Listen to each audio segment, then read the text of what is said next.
టెక్కలిలో భార్య నామినేషన్ పై దువ్వాడ వైరాగ్యం వ్యక్తం చేశారు. ప్రజాస్వామ్యంలో ఎవరైనా నామినేషన్ వేయొచ్చన్నారు దువ్వాడ. ప్రజాస్వామ్యంలో ప్రజలే న్యాయ నిర్ణేతలు, జగనన్న మీద నమ్మకమే నన్ను గెలిపిస్తుందన్నారు దువ్వాడ. ప్రజాస్వామ్యంలో ఎవరికైనా నామినేషన్ వేసే అధికారం, పోటీ చేసే అధికారం ఉంది. దానికి కాదని చెప్పే అర్హత ఎవరికీ లేదు. నేను అనుకుంటున్నాను వేయరనే. సరే, వేస్తే ప్రజాస్వామ్యం వేసే హక్కు కూడా ఉంటుంది. దానికి మనం అడ్డు చెప్పకూడదు. షీజ్ మై వైఫ్, వేస్తారు.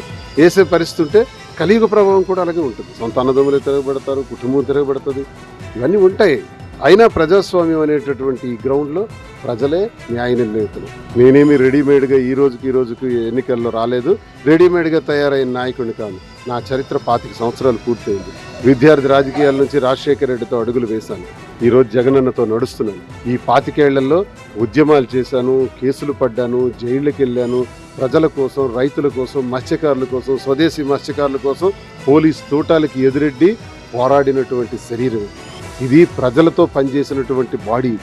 ప్రజలకు నా మీద ఉన్న నమ్మకం, నాకు ప్రజల మీద ఉన్నటువంటి నమ్మకం, మా అందరికీ జగనన్న మీద ఉన్నటువంటి నమ్మకం